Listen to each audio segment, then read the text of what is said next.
Welcome back, everybody, to Strange Planet Podcast. And for this week, we are going to be talking about the differences and similarities between Android and iPhone. And we'll also briefly talk about the similarities and differences between PC and Mac computer operating systems as well, as this episode will be more or less the introduction to the comparison of the two. And we will be revisiting the differences and similarities of both Mac and PC in future episodes. Now, I've always been more of a Mac guy than anything. Now, I can see why some may say that it is limited in certain ways, but I've never really found a big issue with it. It seems to be working fine for me. What do you guys think? I really don't understand what the whole big thing is about being Android user versus being an iPhone user. I have an iPad and I have an Android phone. And the only problem I have is when I want to get something from the store on an iPad, I have to go through fucking Apple ID and all that shit. And it becomes like, come on, man. Well, if you keep yourself logged in, you shouldn't have that issue, I don't think. Yeah, but you can't always keep the thing running 24/7. Well, no, but like, I think even the device itself, though, like you don't have to log out. So this way, when you go to purchase something, you don't have to, input all of your password and all that information again. So you can kind of set it so you don't have to do that, technically. My problem with Apple is that it's a walled garden.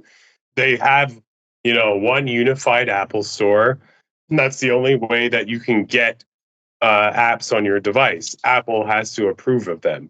Whereas with Android, yes, there's a Google Play Store where you can get apps, but you can also load apps on your phone if you decide to that aren't approved by Google. And so it allows you much more freedom in terms of how you customize your phone. I think a lot of Apple users sort of assume that there are things like on Android, such as FaceTime and, there's this whole, standardized way of doing things on Apple, which I guess works great for Apple users who are in that kind of network. But for people outside of that have Androids, there's not this one size fits all solution to things. And, sometimes that can be an inconvenience. And maybe there is something to having, a FaceTime where you can, it just works with, other people, who also have iPhones. Doesn't that compromise the warranty if your phone was insured or whatnot, though? No, absolutely not. Are you sure?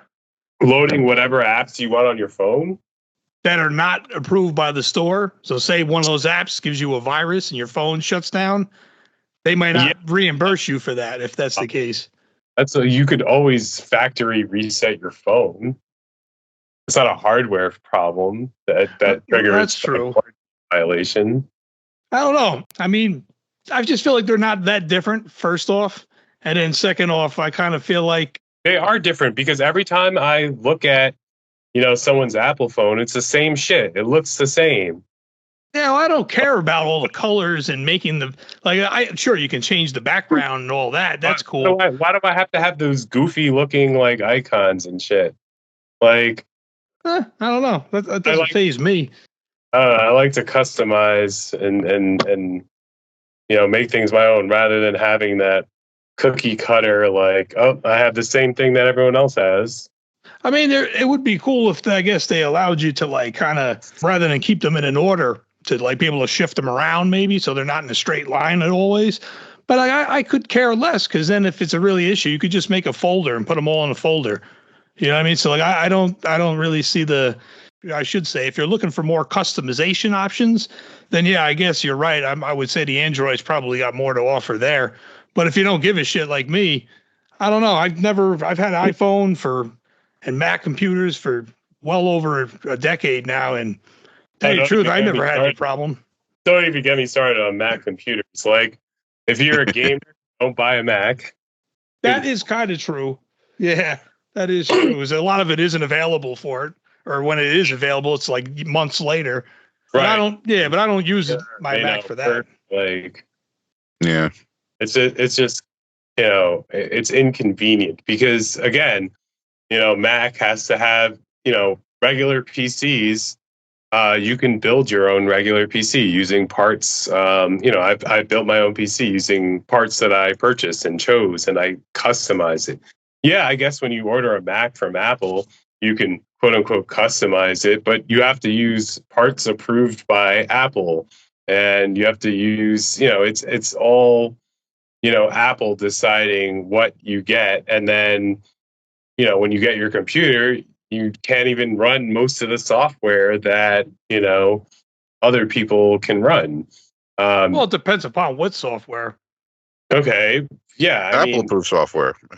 Because no, most of the software is universal. Like you can get Windows, like Microsoft Office, you can get that for Mac if you really wanted it. Right. Yeah, you don't have to, but you can. That was a more recent development in probably the past 5-10 years or something, where you can have a dual boot operating system on Mac. But before that, you couldn't even, you couldn't have Windows, Microsoft Office. You had to have Apple, whatever Apple's Office program is, or suite. You could get they made before they made the backwards compatibility, which is still available if you really wanted it. I don't, because I don't need it. But they made Microsoft Office for Mac. I had it on my old laptop back when I was in college. Okay. Yeah, so the software, even the music production software and video production software, I'm pretty sure you can get whatever you can get in those categories for, say, a PC. You can definitely get it for a Mac too. Some of them I own. Okay, but can you play Fortnite on your Mac? I would have to check. I'm not really big into that game, See, that's the problem with Mac. If you ask if I can play Fortnite on my PC, I could say yes. Yeah, if you are into gaming, I guess. I don't really use my computer for gaming though. Well, because you can't, because there's no games for Mac. There is, but no one bothers to port them over to Mac. Yeah, well, what they did was something that it's not uncommon, I guess, but they have their own game store, and they develop their own games from within it. Yeah, but you know what I mean. I'm not saying they're good, but but I don't want to have to pay a subscription to play games. That may come in and out. We're not having this on the store anymore, so we get rid of it. So now you no longer have access to it. Well, no, some of the bullshit games that you could get on an iPhone, those will definitely play if you download it on your computer, on the Mac computer too. You know what I mean? So those games are definitely available. But if you're talking about I guess Fortnite or something, being that he brought that up, I don't know if that is. I could actually look into that. It might be, for all I know, but I don't really. I'm not big on that game, so I could care less. I have an iPad, right? I have an iPad, and I download and play games on it. Currently, I'm playing Stardew Valley. I had to buy Stardew Valley to play it, which is fine. I have no problem with that. If I had the Apple subscription, I could play a Stardew Plus version of it for free, having the subscription. But there was another game I wanted to play, which is only available on the Apple subscription. I can't get it by itself. And that's kind of where I draw a line, which is oh, come on, that's ridiculous. You should be, I'll pay for it if I have to, but it's just give me the option to play it. But I can't play it because I don't have the subscription. And that's why I'm kind of that's stupid. And you should have options, for people to do things on your stuff. Right, that's true, I guess. But I just looked up here, and it says that Fortnite is available on a Mac, but you got to use Amazon Luna to do it. Yeah, you got to use some backwards compatibility to make it fucking. Yeah. So if you really wanted to, you could, but I don't want to, so I'm not going to. So. Right, but it is one of the most popular games, and there are a lot of people who are interested in playing Fortnite. Well, now you know it's an option, so technically you can. Yeah, I guess you can, but the fact that you have to ask is just a hassle. That's kind of true too. What about Call of Duty? Can you play Call of Duty? That a lot of people like Call of Duty. Can you play Call of Duty on your Mac? I don't know, to be totally honest. I could look that up too, but I know Baldur's Gate 3 is. Yeah, it eventually did come to Mac. Yes, it did. Okay, Baldur's Gate 3 is on here. I'm pretty sure it is. Yeah. Now here's the thing. I don't know if it's I don't know if it's for the iPad. It might only be for the iMac or the computers. I don't know if they have. You could check. It could be on there too. I'm not 100% sure about the pads though. Or even the phones. I don't know if I could get that on my phone either. I wouldn't want it on my phone because the screen is so like you know what I mean small compared to your TV in your living room. You know what I mean? Yeah, like even Call of Duty, I wouldn't want that on my computer or even on my phone. I would rather have that on a TV. You know what I mean? I'd rather have a bigger screen for something like that if I was going to do that. But as far as the phones go, I kind of feel like there's always this rival between the two.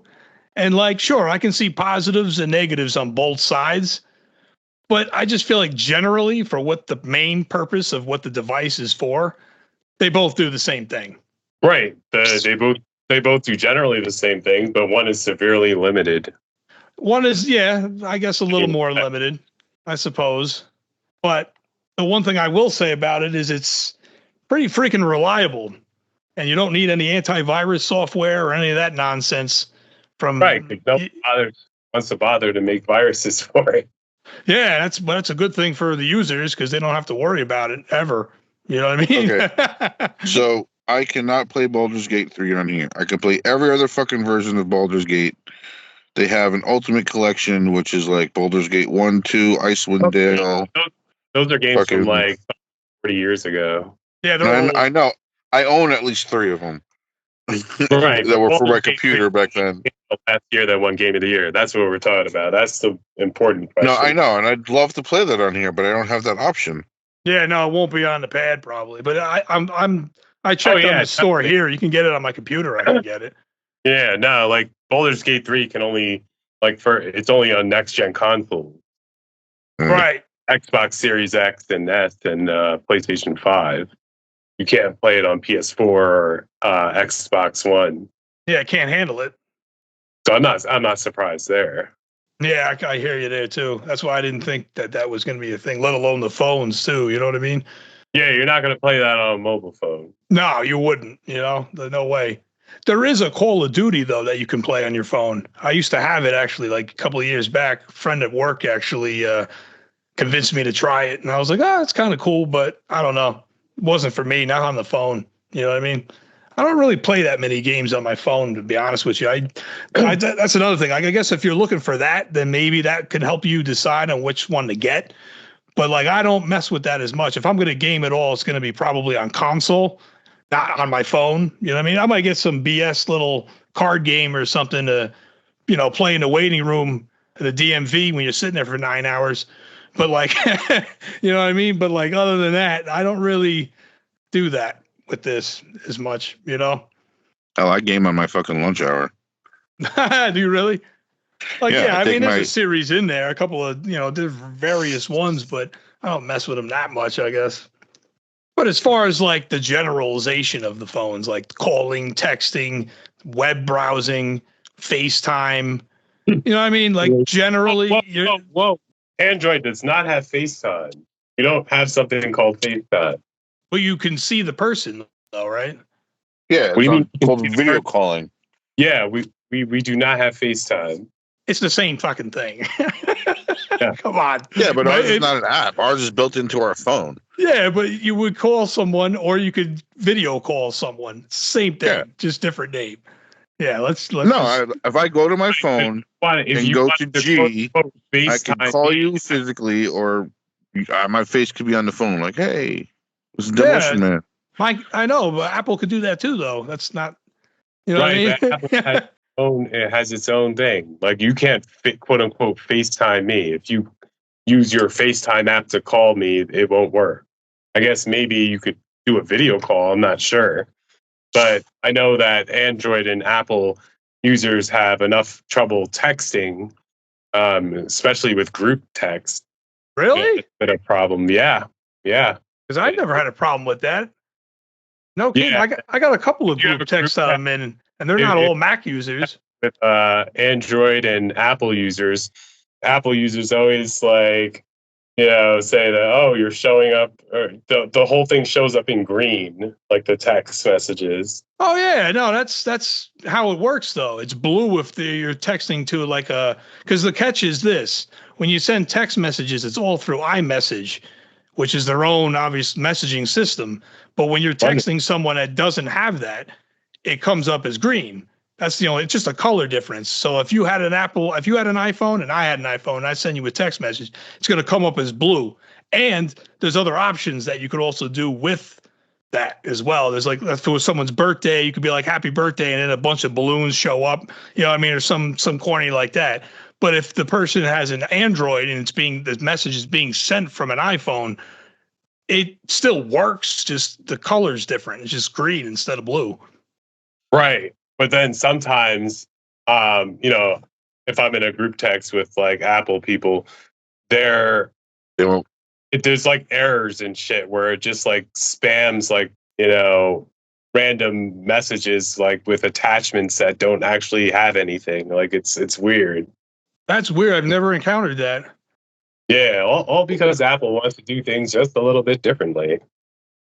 They can't conform to like some standard thing. Like, if you want to build, a PC, like I said, you pick your parts and you can, construct a PC. It's not restricted. It's an open kind of environment where, anyone can make parts for a PC. With Apple, not everyone can make parts for an Apple. You have to like be approved by Apple in order to, manufacture, Apple products. Right. That's the concept. Even when I bought this iMac about 4 or 5 years ago, I built it. But yeah, I built it based upon the parts that were available that they had there too. Yeah. So that's true. Yeah, there's no external. When I say I built my PC, I mean I ordered the graphics card, I ordered the motherboard, I ordered the RAM sticks, I ordered the CPU, the computer chip. I ordered all the individual parts and I assembled them myself. You can't do that with Apple at all. No, not directly. Yeah, not that. Yeah, not like that. Really, that is kind of true there. So if you're looking for, like I said back, earlier on in the episode, if you were looking for more customization options or stuff outside the box, then yeah, PC and like I guess Android would be the way to go for that. I just think if you do stuff like that, you need to, like, I'm not worried about you, Rook, there, because I'm sure you did your research and everything. But I just feel like that can be a good thing, but that can also lead to problems too. You know what I mean? Yeah, it leaves us open to like end up downloading something that's, could possibly do damage to the phone. Virus or whatever, Like Rook said, that's something we could easily just factory reset. If we had pictures on it, oh well, we made a mistake. Yeah, but you'd lose everything if you factory resetted it. I'll be honest though, I haven't really had any problems surfing the internet and downloading stuff to the point where like my phone was getting hacked or fucking broken into or messed up. I've never had any problems like that. I barely get viruses. It's not a major problem for me at all. I remember a friend of mine back in the day said he bought an Android, but he said that the company kept pushing and kept saying that he needed to buy antivirus software for his phone. I was like, what? Like that's something I never got with Mac or with the iPhone. I never had to worry about that. Yeah, I've never purchased antivirus software either. Like for your phone or for your computer? Yeah. For my phone, no, I've never purchased antivirus software for my phone. But you have for your computer. I have in the past. I don't have any now, so I guess I'm sort of exposed. But I know enough about computers that if I get a virus, I know how to resolve it. You know how to get around it or fix it. Yeah, so that's good. Not everybody's got that, but that's good to know. I kind of take that risk. I've downloaded some like freeware shit, which does enough of a job to do it. But I feel like the more current phones are much better at that, where you don't need to do it on a, it's almost, well, it's not that it's impossible. You just got to be careful of what you do with your phone. That's true. And what you're downloading on it too. Cause I had my old, I had a MacBook Pro before I bought this, and tell you the truth, God bless that thing. But Christ, I had that laptop had to be damn near 11 years. Never bought a dime of antivirus software. Thing worked fine the entire time, as outdated as it was. The only reason why I had to get rid of it was because that year, it was like the 12th year or the 11th year. Every year, Mac obviously has a update that they do. Yep. and you got to download it. It's like named after a mountain or an animal or whatever. I even forget what this year's is. I forget. I could check though, but I think it's Ventura. It's called. But that computer didn't have the amount of memory that my computer now has, so I didn't have any fucking room left. So I couldn't do the download. So that's when I realized, all right, now it's time to get another computer with a bigger, hard drive. So this way I can make it last possibly even longer. But it never really knock on wood or whatever this material is here, but knock on that, I never really had any problems with that. And even with this, can't say I had one issue with it. So I feel like the bottom line is, regardless to which decision you're going to make, they're both good options, but the customization is where the difference is. And that's where I will say that PC or the Android phone will likely probably have more options for that. Customization and gaming, can I run this app or can I run, this game? You don't have to ask that question on a PC for the most part. I mean, maybe there are some exclusive Apple apps and Apple games, but yeah, those are fewer and far in between. Yeah, and they're not as, I guess like a lot of those games, because they have their own store with that game. Like, it's almost like when they first launched this thing. I think it was a few years ago when they launched it. I think they were trying to compete with the consoles and stuff with that. And I kind of feel like that's not going to work too well for them if they do that. But, I'm sure some people probably get some joy out of it that want to do that. Me, like I said, I'm not too, I don't know. I don't really use it for that much. So, that's the reason why I took this route, because I could give a shit about the customization stuff. And as far as that goes, there's the gaming. I'm not really using this for a gaming PC. So, a gaming Mac. I'm not using it for that. So that's why I figured this is perfect for what I need it for. That's fair. You know what I mean? Yeah. I've noticed though that with Apple being the way they are, it is less susceptible to any kind of virus. Apple device I've ever had that's computer based, not phone based, I've never had an issue with viruses. It's just, you never do. That's the best part about them, to be honest. Because I remember when I was a kid growing up back in the day, and I used to have PCs. And to tell you the truth, those damn things, they were good. Don't get me wrong. Of course, these were very, very early models. Yeah, but they just crapped out after like 3 years. You know what I mean? Then you had to buy a new one. And then that one would last about 3 years, 4 years, and you had to buy a new one. You know what I mean? So I got tired of just seeing that cycle. And I was like, what if you could just buy it and then just keep it for like a good decade? And then that's when Mac fell into my lap. Yeah, that's when Mac fell into my lap. The problem with that is the computer industry is advancing at a rate where the second you buy the most updated computer, it is obsolete. You're right. And even if it's like the first one off the fucking press and you're the first person to buy it, the second you even buy that, there is already another option in the works with better memory and this, that, and the other thing. I mean, we're in what, terabytes now for most stuff? I remember when a gigabyte was like a huge thing. Oh, wow, it has a gigabyte. 500,000 megabytes. Wow, that's a lot of room. I could put so many games on my computer. Like now we're at terabytes where it's just like... Right.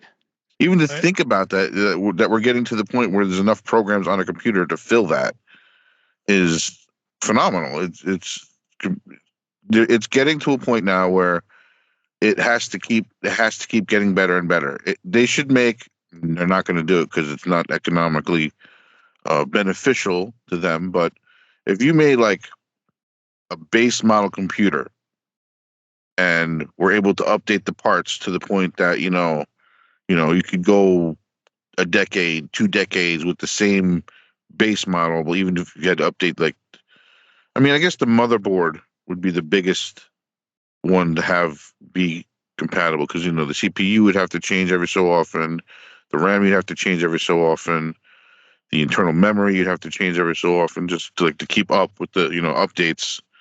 It would have to be the motherboard that would have to be able to withstand these increases.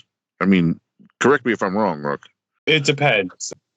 So my last PC, the thing that lasted the longest was actually my graphics card because I bought a top of the line graphics card at the time, and I didn't need to upgrade it. And only recently did I upgrade my graphics card, and I bought another top of the line one that hopefully will last me, 6, 7, 8 years. But the motherboard is like sort of like the fulcrum, the foundation of your computer build. Yeah. Because everything plugs into that. So when you replace your motherboard, you're likely going to replace the CPU, the computer chip. You're likely to replace the RAM sticks. And so the motherboard determines what type of CPU, what type of computer chip you can have, and what type of RAM you can have. So it is the foundation of your computer, but there are parts that can, outlast even your motherboard. And generally, when you replace your motherboard, it's time to get a new computer chip and a new RAM. Well, I'm looking at it from a point of where we were in, I'd say, the 90s. Not even to say the 80s, because the 80s was still like Stone Age when it came to computers, but I say the 90s when the gateways came out and the Windows really started to go, and gaming got to a point where it was, you could still play DOS games, but you had these Windows games to play. I thought that was the point where gaming on PC started to really have a great foundation to grow on. And with the motherboard and the memory card and everything, it was, basic back then, but now it's gotten to a point where it's monstrous. I was just wondering if in the future we can make a motherboard that could withstand maybe half of that transition, as opposed to a fourth or a tenth to where it is now, because it's it seems like every 3-4 years you have to kind of redo the whole thing, because it's gotten to a point where games are faster, games have more memory, and they're bigger too. Yeah, I hear you. So I mean, you're going up against Moore's law, which is the sort of law that made by this guy named Moore, obviously, that computer power doubles, every 2 years, I believe it is, or I forget it is, every certain amount of months, or I forget the exact amount. But in any case, computers always, get more powerful and capable at a very rapid pace. And with those advancements in technology, there have to be adjustments to how that technology is assembled. So a motherboard, a computer chips, they keep getting smaller and having more transistors and circuits, and they have to pack more and more materials into a smaller and smaller place. And with that also comes heat. And computer chips will run very, very hot, and you have to have different structures to cool the chips. And so the motherboard needs to be designed in a way that facilitates that type of, the advancements in chip technology, that, so it can be cooled properly, so, it can transmit information more efficiently and quicker, and have, in a smaller and smaller area, pack more computing power. And so the architecture will necessarily need to change to adjust to the increase in power. So that's why, when you buy a motherboard, it can only work with a certain class of computer chips that are of that generation, for either Intel or AMD, which is the other major manufacturer of computer chips. So you're only, able to use chips of that generation. And along with that, it also needs to work with the RAM. There's different generations of RAM, and some only work with some types of motherboards. So the motherboards are really configured to work with very specific pieces of hardware namely chips and RAM, that exist at that around that time period. That are as technology advances in both chips and RAM, as things get faster and more powerful, the architecture needs of the motherboard change, and so that's why eventually you need to change the architecture in terms of getting a new motherboard. All right, I see. So, but for things like graphics cards, the technology for graphics cards is more or less the same. You can take a graphics card from 10, 15 years ago and use it today.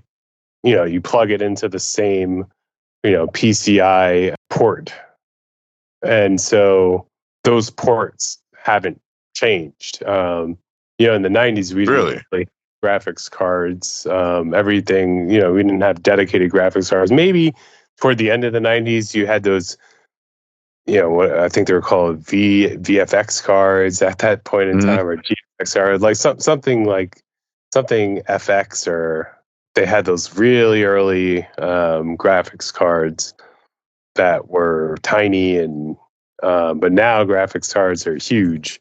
And they take a lot of like cooling power, but more or less, they're the same now that graphics cards plug into that port.